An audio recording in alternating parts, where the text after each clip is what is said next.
नमस्कार, आप देख रहे हैं तहलका अपडेट्स। मैं हूं आपका दोस्त गोविंद। इस वक्त हम हैं अपने स्टूडियो में और यहां से आपको सीधे ले चलेंगे बाबा गरीब स्थान मंदिर की ओर। बाबा गरीब स्थान मंदिर जाने से पहले हम आपको बता दें कि सावन का महीना आ चुका है और पूरे हिंदुस्तान में चाहे वो द्वादश ज्योतिर्लिंग हो या फिर कहीं भी महादेव का कोई भी प्रतिष्ठित मंदिर हो, लोग वहां पर जल अर्पण करने के लिए जाते हैं। पूरे सावन में महादेव का जलाभिषेक होता है।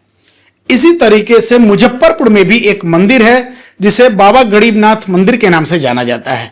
बाबा गरीबनाथ मंदिर मुजफ्फरपुर का सबसे प्रतिष्ठित मंदिर माना जाता है। मुजफ्फरपुर जिले के लोग यहां से निकलते हैं। एक जगह है जिसे पहलेजा घाट कहते हैं।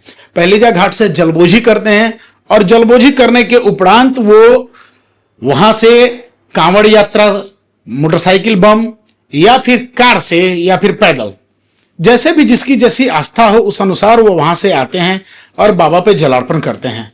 यह दूरी लगभग 100 किलोमीटर के आसपास पड़ती है। ऐसे तो 80 किलोमीटर माना जाता है, लेकिन घूम फिर कर यह दूरी 100 किलोमीटर के आसपास की पड़ जाती है। बाबा गरीबनाथ की इतनी ज्यादा महिमा क्यों है, बाबा गरीबनाथ का प्रादुर्भाव कैसे हुआ और बाबा के प्रति मुजफ्फरपुर जिले के लोगों में इतनी बड़ी आस्था कैसे उत्पन्न हुई, आइए सुनते हैं गरीबनाथ मंदिर के महंत अभिषेक पाठक से। देखिए, बाबा गरीबनाथ का दरबार जो है पूरे बिहार में इकलौता दरबार है जहाँ सबसे ज्यादा जलाभिषेक श्रावण माह में भी और ऐसे भी अंदीना में भी सबसे ज्यादा जलाभिषेक बाबा गरीबनाथ के दरबार में होता है। और बाबा गरीबनाथ मनोकामना लिंग है, लोगों की मनोकामना पूर्ण करते हैं, जिस कारण से दिन प्रतिदिन यह भक्तों का आस्था बढ़ते जा रहा है और भीड़ भी बढ़ते जा रहा है। उसको देखते हुए इस पर सावन का माह है तो जिला प्रशासन और मंदिर प्रशासन पुख्ता व्यवस्था करके रखा है, जिसमें किसी प्रकार का कोई कमी नहीं है। मंदिर प्रशासन की ओर से चप्पे चप्पे पे कैमरे की नजर है और स्वयं सेवक हमारे लगे रहते हैं जलाभिषेक करवाने के लिए। जिला प्रशासन की बात करें तो जिला प्रशासन यहाँ से लेकर फकुली तक लगा रहता है। जगह जगह सीसीटीवी कैमरा लगा हुआ है, कैंप लगा हुआ है, मेडिसिन का व्यवस्था है। जिला प्रशासन की ओर से भी सारा व्यवस्था करके रखा गया है, जो कंवरिया बंधु को किसी प्रकार का कोई दिक्कत न हो, इसके लिए जगह जगह पे स्वयं सेवक, जिला प्रशासन सब कोई लगे हुए रहते हैं। बाबा गरीबनाथ धाम के इतिहास के बारे में थोड़ा बताया जाए। देखिए, बाबा गरीबनाथ के इतिहास की बात करें तो बाबा गरीबनाथ का मंदिर लगभग 350 साल पुराना मंदिर है और यहाँ आप अपने कैमरे से दिखा सकते हैं। पहले बड़ का पेड़ हुआ करता था, अभी भी बगल में है, उसके बगल में बड़ का पेड़ था। वही पेड़ जो कट रहा था उस समय बाबा उत्पन्न हुआ और वहां आप देख लिए बाबा का शिवलिंग थोड़ा सा कटा हुआ है। वो शिवलिंग कट के कहाँ गया ये आज तक पता नहीं चला और उसमें से खून आने लगा। तो खून आने के बाद तो यहाँ जो भी मजदूर लोग थे वो आश्चर्य हुआ कि क्या हो गया। तो फिर उन्होंने देखा कि यहाँ तो ब्लड आ रहा है, तो फिर पूरा हल्ला हो गया। उसके बाद यहाँ के जो जमीन मालिक थे उनको रात में सपना आया, यार मैं कोई नहीं, मैं बाबा गरीबनाथ हूँ, हमारी पूजा की जाए और यहाँ स्थापना किया जाए गरीबनाथ के नाम से। तो फिर उसी दिन से बाबा गरीबनाथ का नाम से पूजा अर्चना होने लगा। उसी समय से हमारे पूर्वज लगभग हमसे 12 पुश्त ऊपर हमारे पूर्वज यहाँ रहा करते थे। किसी का पूजा पाठ कराते होंगे, गरीब ब्राह्मण थे, तो उनको ये दायित्व दिया गया कि मंदिर में आज के बाद दोनों टाइम पूजा पाठ। और आप ही लोग देखिएगा तो आज देखते देखते हम लोग परंपरागत हम लोग देखते हुए आ रहे हैं। बिहार में जो है देवघर के नाम से जो है ये प्रसिद्ध है, जी देवघर कहा जाता है जी। में क्या इस बार सावन मास भी आ गया है? जी, देवघर तो है ही पूरे बिहार का। तो पहले बाबा बैद्यनाथ धाम था जब बिहार और झारखंड का बंटवारा नहीं हुआ था, लेकिन जब से बंटवारा हुआ तब से पूरे बिहार में बाबा गरीबनाथ ही है। और श्रावण नहीं है, हमारे यहाँ 365 दिन सालों भर पूरे भारत में सबसे ज्यादा सत्यनारायण भगवान का अगर कथा पूजा कहीं होता है तो बाबा गरीबनाथ के धाम में होता है। लोग मनोकामना पूर्ण होता है लोगों का, पूरा करते हैं। लोग मानते मन्नत मानते हैं कि हमारा ये काम हो जाएगा, हमारा बच्चा हो जाएगा, हमारा बिजनेस चलने लगेगा या फिर नौकरी हो जाएगा। मनोकामना लिंगी बाबा है तो लोग मन्नत मांगते हैं कि बाबा गरीबनाथ के दरबार में सत्यनारायण भगवान की कथा सुनेंगे। तो लोग यहाँ कथा सुनते हैं और कथा सुन के फिर प्रसाद लेके अपने अपने घर जाते हैं। सबसे ज्यादा पूरे भारत में सत्यनारायण भगवान की कथा गरीबनाथ मंदिर में ही होता है। साल की बात करें तो सिर्फ सावन माह में ही लाखों कंवरिया आते हैं, लाखों भक्त आते हैं। ऐसे अंदीना रोज की बात करें तो कम से कम 20 से 25 हजार रोज यहाँ जलाभिषेक होता है भक्तों का।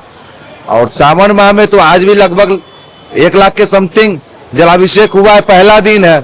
और यहाँ 300 मतलब कि 300 दिन जलाभिषेक सावन में होता है। सभी लोग आते हैं और दूर दूर से भक्त यहाँ आते हैं, दूर दूर से भक्त आते हैं। गाड़ी करके दूर- पूरे भारत से यहाँ लोग आते हैं। आपको दिल्ली से हो गया, झारखंड से हो गया, यूपी से हो गया, बगल का देश नेपाल है, वहां से भी भक्त आते हैं, जलाभिषेक करते हैं यहाँ। आस्था की इस महाशैला में डुबकी लगाने वाले भक्त हमेशा इस अतिशयोक्ति में रहते हैं कि जलबोझी करने के पश्चात और जल समर्पण करने के बीच कहीं कोई त्रुटि तो नहीं हो गई। इस बारे में भी बात करते हैं गरीब स्थान के महंत अभिषेक पाठक से कि जलबोझी करने के उपरांत और जल समर्पण करने के बीच क्या क्या सावधानियां बरतनी चाहिए, क्या करना चाहिए और क्या नहीं करना चाहिए। अक्सर देखा जाता है कि लोग जलबोझी करने के लिए जब जाते हैं, पहले जाते हैं, वहां से जलबोझी करते हैं और बाबा को जल अर्पण करने के बीच में बहुत सारी चीजें ऐसी होती हैं जिन्हें करना चाहिए और कुछ चीजें ऐसी होती है जो नहीं करना चाहिए। तो सबसे पहले हम आपसे जानना चाहेंगे क्या क्या करना चाहिए। देखिए, जलबोझी जिस समय करने के लिए लोग निकलते हैं और जब गंगा घाट पहुंच जाते हैं जलबोझी करने के लिए, जब जलबोझी कर लिए तो सबसे पहले जल जब गंगा से ले लिए, स्नान करके और डुबकी लगा के ही जल भरना चाहिए। जैसे दोनों हाथ में जल पात्र लेके और गंगा में डुबकी लगा के और दोनों हाथ से ही जल लेके बाहर निकले और जल पात्र लेके सीधे गंगा घाट पे सबसे पहले तो उसको किसी ब्राह्मण द्वारा, किसी पुरोहित द्वारा, किसी पंडित द्वारा सबसे पहले उसको संकल्पित हो लेना, संकल्प कर ले जरा जल का। संकल्प पहले करना सबसे चाहिए। पहले संकल्प करना चाहिए। सबसे पहला काम यही है कि संकल्प कर ले और संकल्प करके जिस दरबार में आप जाके चढ़ाना चाहते हैं उस दरबार के नाम से संकल्प करके संकल्पित हो ले, फिर जल बोझी करके फिर वहां से प्रस्थान करें।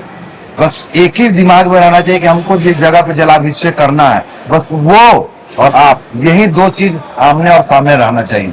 कहीं दिमाग को इधर उधर ना भटकाना चाहिए, कभी भी नहीं भटकाना चाहिए। मतलब मन में अन्य जो विचार आते हैं उस पर नियंत्रण रखना है। एकदम वही सबसे बड़ा पूजा है आपका। नियंत्रण रखने का तरीका नियंत्रण अगर आप अपने आप पे रख लिए तो वही आपका पूजा है।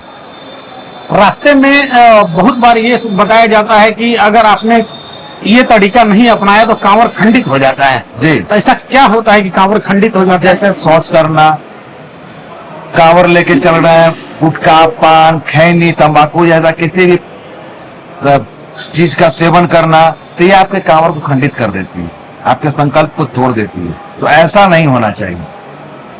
और कांवर में ऐसा देखा जाता है कि जब आप कांधे पर कांवर लेके चलते हैं, जी, अक्सर जैसे एक कांधे पर दाहिने कांधे पर रखे में थोड़ी देर के बाद चलते चलते चूंकि 100 किलोमीटर के आसपास का दूरी पड़ जाता है, तो इस दूरी में जब आप चल रहे हैं तो कुछ किलोमीटर चलने के बाद आपका एक कांधा दर्द करने लगता है। उस कांवर को दूसरे कांधे पे कैसे शिफ्ट करना चाहिए? उसको लांघना नहीं चाहिए। कांवर ऐसे आगे से उठा के और हाथ से ही ऐसे रख ले, ऐसे उतार के ऐसा नहीं रख सकते हैं। मतलब कांवर जल लंघाना नहीं चाहिए। अच्छा अच्छा। अगर लंघन पड़ गया तो फिर आपका जल खंडित हो गया, आपका संकल्प टूट गया। अगर किसी व्यक्ति को नेचुरल कॉल आती है, मान लीजिए पेशाब लग गई, शौच आ गया, जी, चाहे वो महिला हो या पुरुष, जी, तो उन्हें उस वक्त कांवर को कहाँ रखना चाहिए? और कांवर को किसी भी ऊंचा स्थान पर रखें, धरती पे जमीन पे नहीं रखना चाहिए, किसी भी ऊंचा स्थान पे। अब तो जगह जगह कांवर रखने के लिए स्टैंड बना दिया गया है। देवघर में हो, काशी विश्वनाथ में हो, या फिर यहाँ भी पहले जैसे लेकर बाबा गरीबनाथ तक, रामदयालु तक जगह जगह बना दिया गया। बस सीधे कांवर को लेके ऊपर में टांग दीजिए या फिर अगली या फिर किसी खूंटी में टांग दीजिए। नीचे नहीं, नीचे इसलिए देखिए धरती माता तो खुद शुद्ध है, ये इसलिए नहीं कि नीचे जमीन का मतलब किसी चीज में सटे नहीं। जैसे नीचे का होता है कि कभी कुत्ता वगैरह शौच कर दिए या फिर कीड़ा मकोड़ा बहुत तरह मर हो गया, जिस कारण से अशुद्ध हो जाता है जल। कभी कभी ऐसा भी देखा जाता है कि नेचुरल कॉल के बाद बहुत लोग स्नान नहीं करते हैं। जी, तो बिना स्नान के तो जल पात्र छूना भी पाप है।